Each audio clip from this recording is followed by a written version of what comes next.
अब देखिए, सबसे पहला जो टॉपिक है वो है कंप्यूटर आर्किटेक्चर। आखिर कंप्यूटर आर्किटेक्चर होता क्या है? तो कंप्यूटर आर्किटेक्चर स्ट्रक्चर तथा बिहेवियर को फंक्शन मॉड्यूल के लिए शामिल करता है।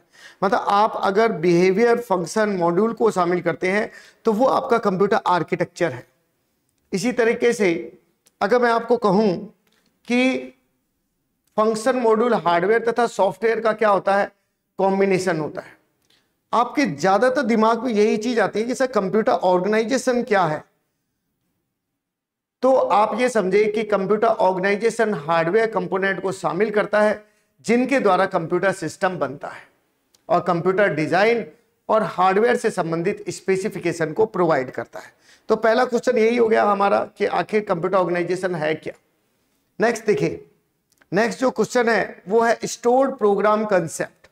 स्टोर्ड प्रोग्राम कंसेप्ट को अगर आप समझना चाहते हैं तो आप ये समझे कि स्टोर्ड प्रोग्राम कंसेप्ट दिया किसने था? ये दिया था वॉन न्यूमैन ने दिया था।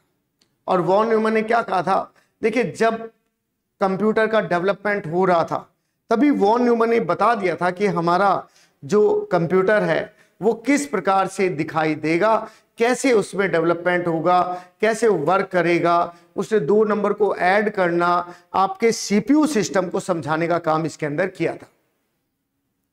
तो वॉन न्यूमैन था। उसके बाद नेक्स्ट जो चीज थी वो है लॉजिक गेट।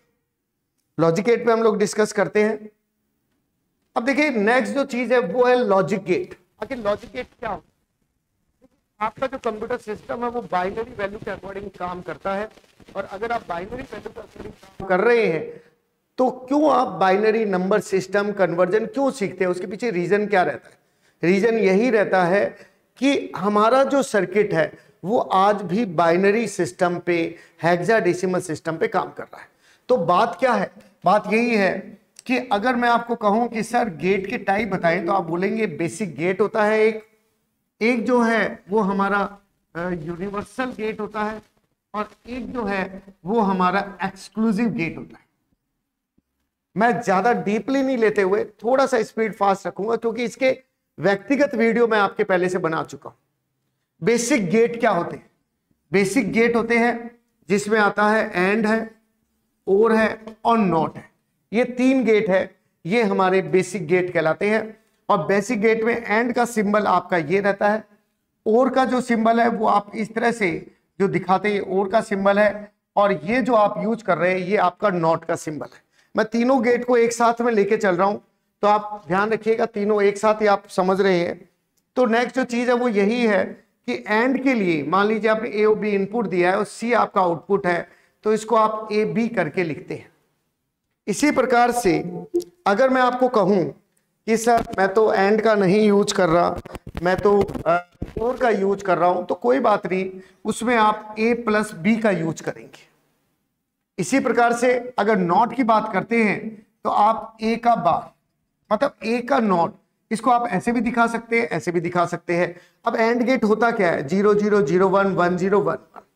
अब आप ये समझिएगा कि अगर दोनों 1 होंगे तभी आउटपुट आपका 1 आएगा, अदरवाइज आपका आउटपुट 0 आएगा। इसी तरह से और के अंदर अगर मैं बात करता हूं 0 0 0 1 1 0 1 1, तो मैं इसमें आपको क्या कहूंगा? इसमें मैं आपको कहूंगा कि अगर दोनों में से कोई भी एक 1 है तो आउटपुट आपका 1 आएगा। और नॉट गेट क्या होता है? ये आपको 0 को 1 और 1 को क्या बना देता है? 0 बना देता है। तो ये हमारा हो गया लॉजिक गेट। अब देखिए, नेक्स्ट जो चीज है वो है यूनिवर्सल गेट। यूनिवर्सल गेट को यूनिवर्सल गेट कहते क्यों है, उस चीज को आप देखिएगा। यूनिवर्सल गेट, पहली बात तो एक नैंड होता है और एक आपका होता है नोर गेट होता है। प्रैक्टिकल जो पार्ट है जैसे कि नंबर सिस्टम हो गया, के मैप हो गया, ये भी हम लोग लेंगे, लेकिन लास्ट में हम लोग लेंगे।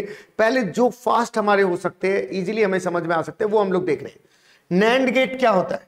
अगर आपको एंड गेट समझ में आ गया है तो नैंड गेट ये समझे कि अगर आप उसके साथ नोट जोड़ देते हैं तो ये आपका नैंड गेट कहलाता है।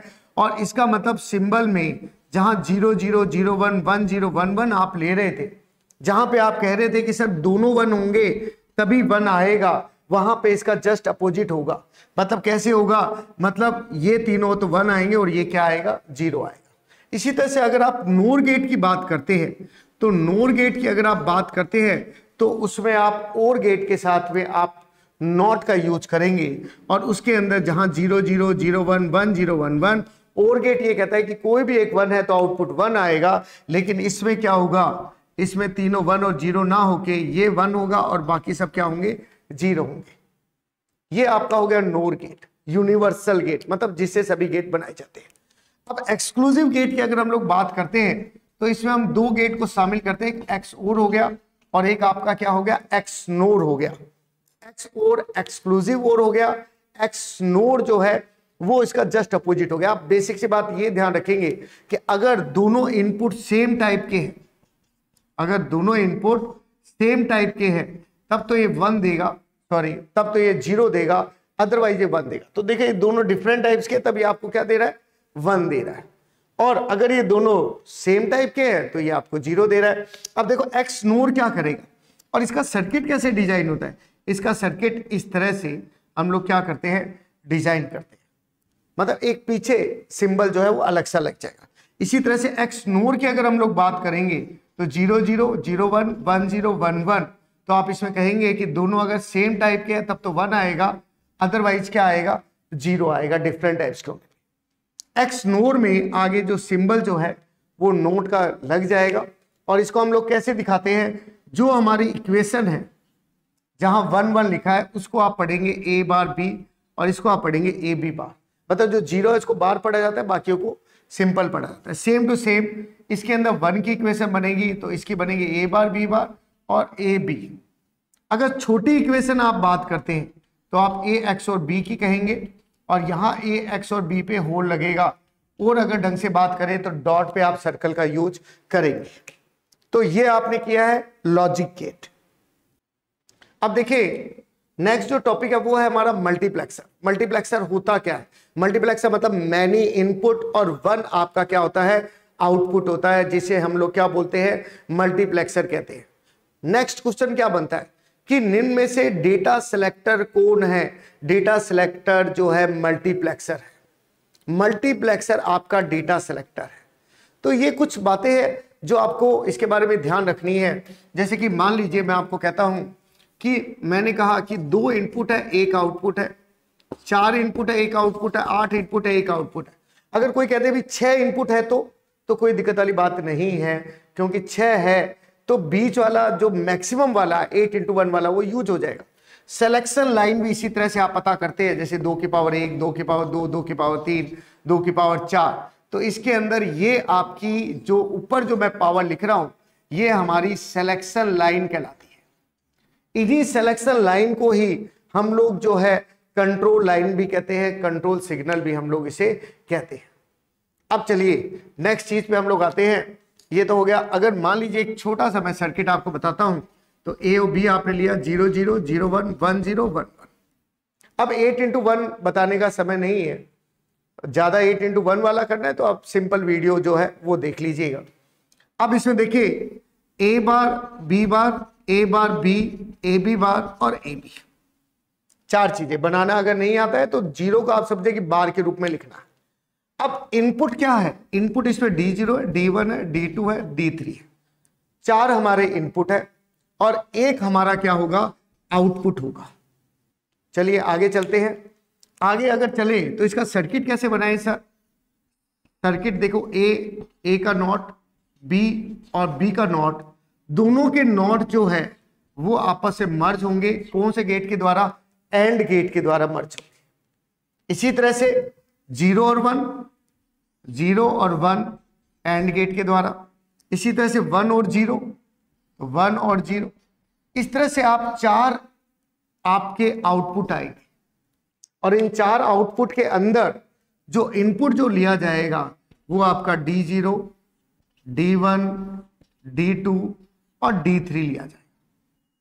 क्या 4 आउटपुट आएंगे? 4 आउटपुट नहीं आएंगे, चारों आउटपुट को मिलाकर आपका एक आउटपुट आएगा।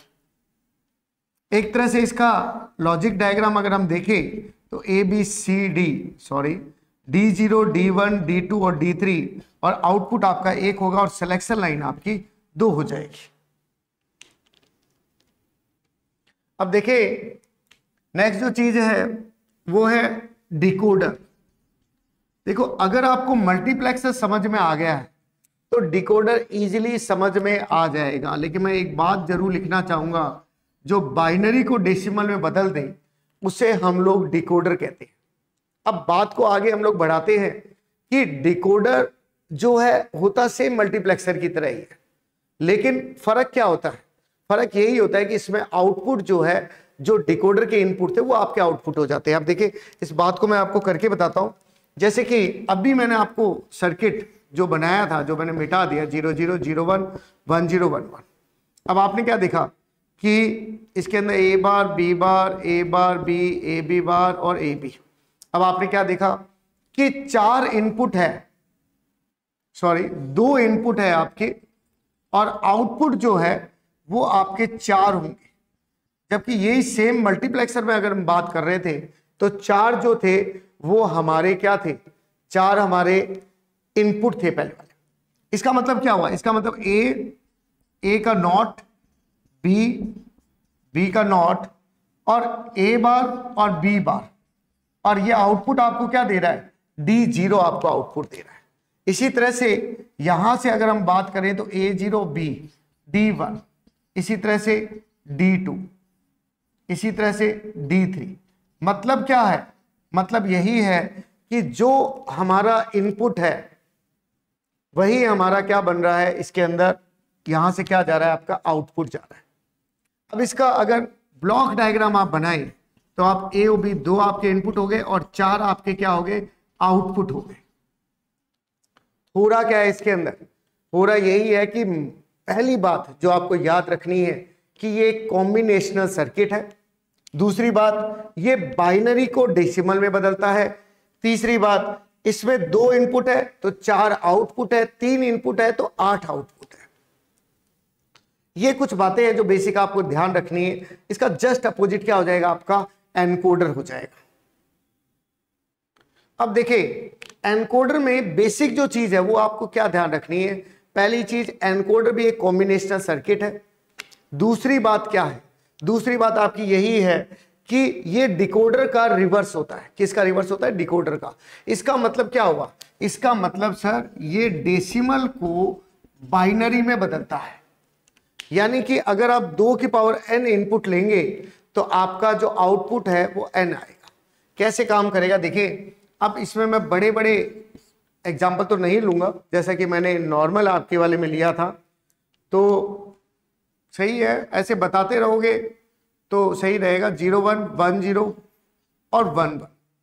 अब इसमें क्या होगा? इसका जो है आपका हो जाएगा ए bar B bar A bar B. इसकी जरूरत ही नहीं है इसके अंदर। अब आपको करना क्या है? इसके अंदर आपको 0 को सर्च करना है। तो जब आप 0 को सर्च करेंगे तो आपको पता लगेगा 1 0 ये है, 1 0 ये है, 1 0 ये, 1 0 ये है। आप इसके आगे D0 D1 D2 और D3 लिखे। ये वैल्यू क्या कहलाएगी? ये वैल्यू डेसिमल कहलाएगी। और जो आउटपुट है वो अगर हम लोग देखें तो D2 और D3 से आएगा। इसका मतलब D0 D1 D2 और D3, D2 plus D3, D2 plus D3, ये दोनों A के अंदर है।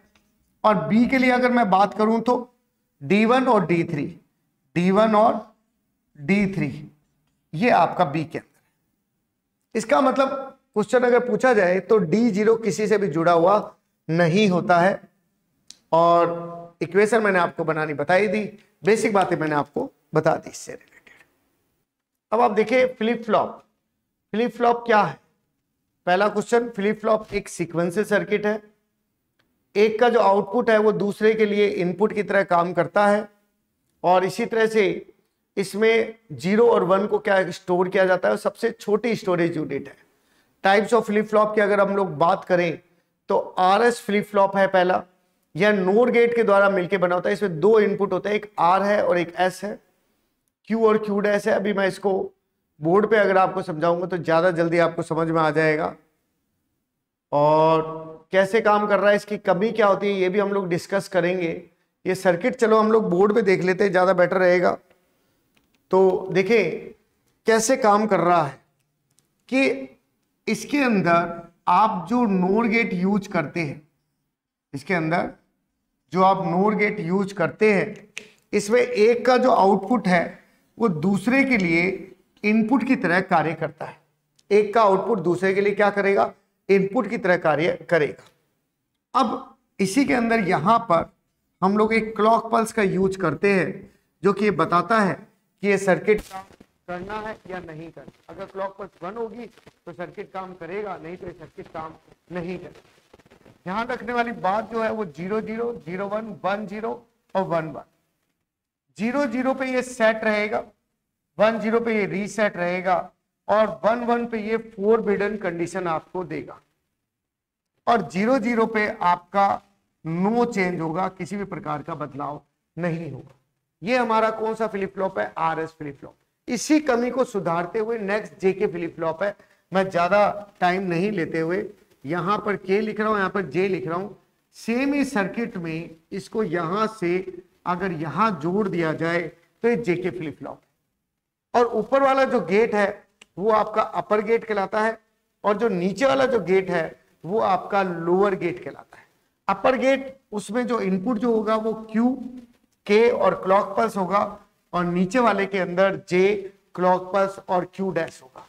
तो ये हो गया आपका दो फ्लिप फ्लॉप मैंने आपको समझाए है, एक है आरएस फ्लिप फ्लॉप, एक है हमारा जेके फ्लिप फ्लॉप। अब देखिए ये हमारा डायग्राम था। नेक्स्ट डी फ्लिप फ्लॉप है।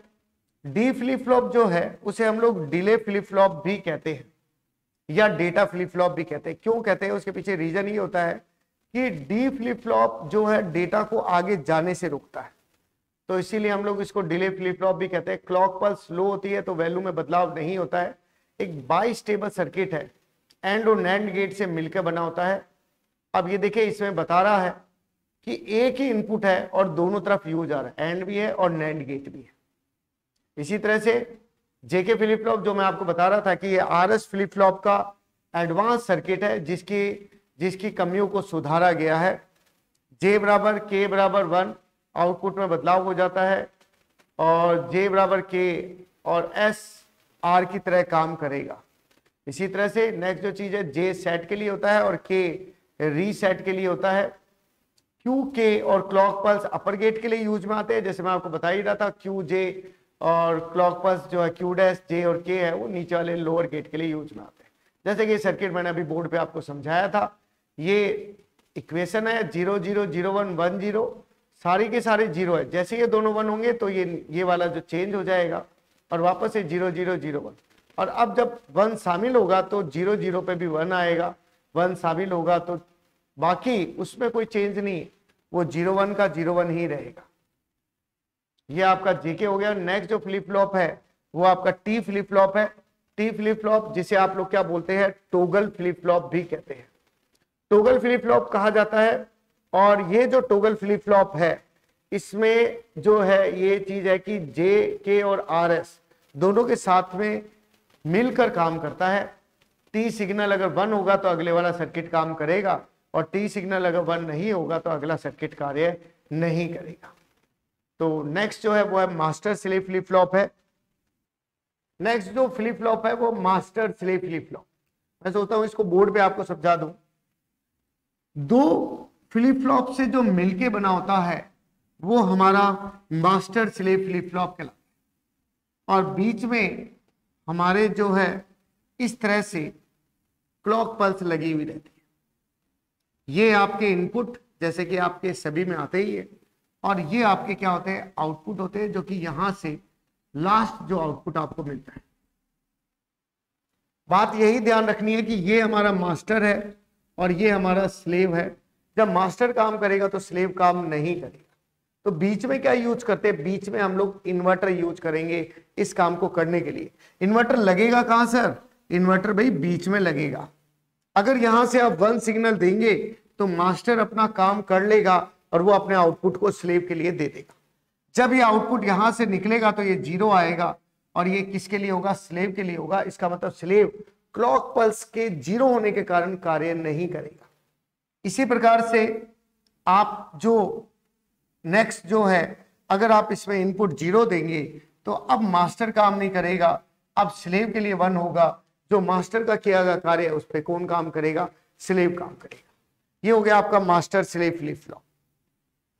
देखिए काउंटर जो है वो उसमें क्या है, नंबर ऑफ क्लॉक पल्स की संख्या को काउंट करते हैं जिससे इनपुट का उपयोग लिया जाता है। काउंटर मेमोरी सिस्टम की तरह कार्य करता है। काउंटर फ्लिप फ्लॉप के द्वारा मिलकर बना होता है।